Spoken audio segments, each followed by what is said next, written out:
Assalamualaikum warahmatullahi wabarakatuh. Perkenalkan, saya Muhammad Deva Daniswara dari kelas 11 IPS SMA Negeri 1 Yogyakarta, nomor absen 18. Pada pertemuan sebelumnya saya telah membuat analisis bagaimana virus COVID-19 itu masuk Indonesia, kemudian bagaimana COVID-19 itu dilihat dalam sudut pandang sosiologi. Apakah mungkin COVID-19 itu menyebabkan integrasi sosial? Apakah mungkin COVID-19 itu menyebabkan disintegrasi sosial? Dan apakah mungkin akan ada reintegrasi sosial, akan ada yang disintegrasi tersebut? Nah, pada kesempatan kali ini saya akan membahas tentang reintegrasi tersebut.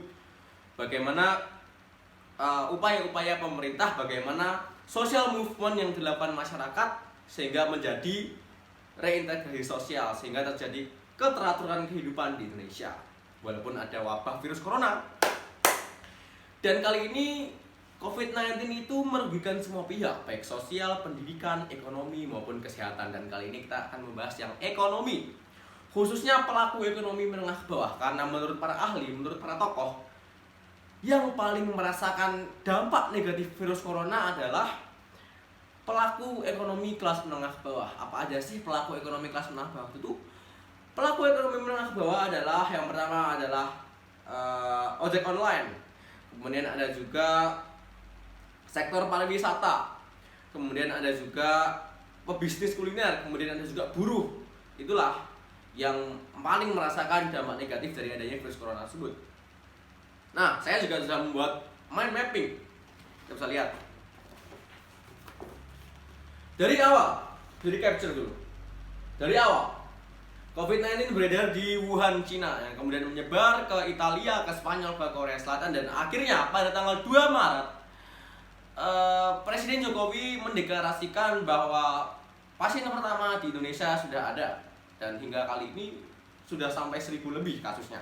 Kemudian kita mengalami panic buying, kita panik di mana-mana, kita mencari hand sanitizer, kita mencari masker, toilet paper, kemudian ada namanya psikosomatis, kecemasan berlebih, kemudian terjadilah ekonomi yang turun karena pemerintah menerapkan social distancing atau physical distancing yang kemudian mengharuskan kita work from home, mengharuskan kita school from home, kita presentasi from home.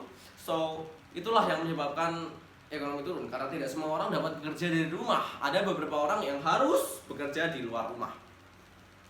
Kemudian inilah pihak-pihak yang kemudian terdampak, pihak-pihak yang dirugikan. Kemudian ada Gojek, Grab, itu mereka demo. Kemudian ada juga buruh, pekerja harian, itu mereka sengsara, mereka mengais rezeki, kesulitan, ada yang di PHK. Kemudian Indonesia mengalami konflik besar di situ. Dan akhirnya karena konflik besar tersebut, akhirnya adalah masyarakat yang berempati, swasta, banyak sekali yayasan yang berempati, bahkan dari student, bahkan dari kita siswa juga menggalang dana. Di seluruh Yogyakarta menggalang dana, kemudian kita berikan ke pihak yang membutuhkan untuk menangani COVID-19 tersebut. Kemudian apa aja sih social movement? Apa aja sih kebijakan dan bantuan pemerintah untuk reintegrasi sosial tersebut? Yang pertama ada donasi APD. Donasi APD itu dapat berupa untuk produksi APD karena kita kekurangan APD. APD digunakan di mana-mana dan kita kekurangan. Kemudian ada juga solidaritas pangan, dapat dibentuk sebagai dapur umum dan distribusi pangan.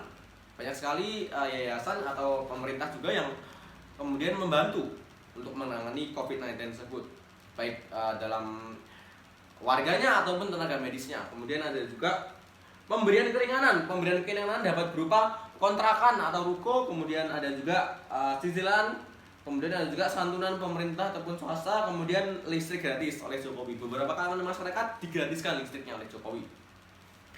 Kemudian Jokowi tidak mau lockdown Indonesia tidak boleh lockdown karena ekonomi harus tetap jalan.